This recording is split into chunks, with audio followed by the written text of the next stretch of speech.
Hai Cloudizen, ketemu lagi sama aku, Sarah Mutia.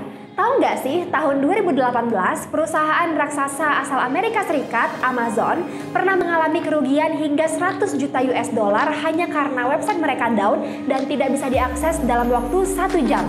Ada banyak hal yang sebenarnya menyebabkan hal ini terjadi, termasuk uptime server, karena uptime server memberikan pengaruh sangat besar terhadap kinerja website. Nah, pasti kamu pengen tahu kan kenapa uptime server ini penting untuk website kamu? Yuk kita bahas!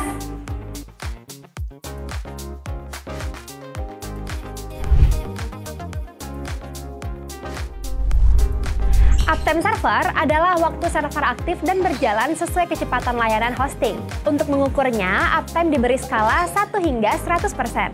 Semakin tinggi skala uptime server, maka semakin aktif juga layanan hosting yang diberikan.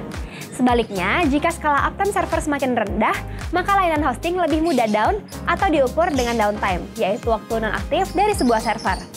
Penyebab yang sering muncul saat downtime biasanya berkaitan dengan human error, permasalahan software atau hardware, DNS server, keamanan server yang terancam, hingga maintenance. Sebelum kamu memilih hosting yang akan digunakan, sebaiknya memperhatikan uptime yang menjadi faktor penting untuk kelancaran akses website yang akan kamu gunakan. Selain itu, ada beberapa alasan mengapa uptime itu penting. Pertama, karena uptime akan berpengaruh langsung terhadap pengunjung dan SEO website. Kepuasan pengunjung akan tergantung apakah website kamu bisa diakses kapan saja tanpa khawatir down. Sebaliknya, keseringan mengalami downtime akan menurunkan kualitas kunjungan terhadap website dan membuat SEO menjadi kurang efektif. Google akan memberikan skor yang jelek pada website jika terjadi down atau tidak bisa ditemukan oleh web crawler. Dengan demikian, pengunjung website bisa menghilang. Uptime server juga akan berpengaruh pada citra nama brand. Biar citra brand kamu tetap baik, website juga harus bisa diakses kapan saja. Karena kalau kualitas website baik, nama dari brand kamu juga akan lebih kredibel dan lebih profesional, bahkan menarik lebih banyak pengunjung.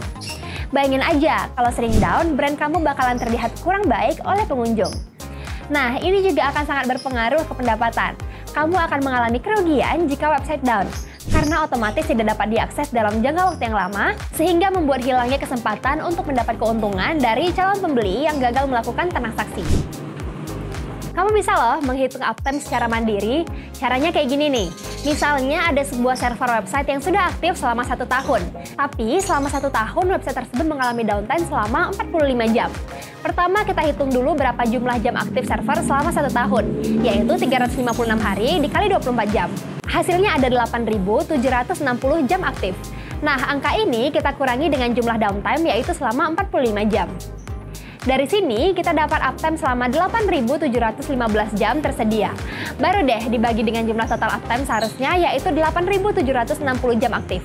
Artinya, uptime server tersebut adalah 99,4%. Saat ini, uptime jadi salah satu faktor terpenting dalam memilih server hosting. Maka dari itu, jangan sampai kamu salah memilih provider ya. Salah satu server yang punya uptime sangat tinggi yang bisa kamu gunakan untuk website kamu adalah ID Cloud Host. Terima kasih buat yang menonton video ini sampai habis. Jangan lupa like, komen, dan subscribe YouTube ID Cloud Host biar kamu nggak ketinggalan video bermanfaat lainnya. Sampai jumpa di video selanjutnya.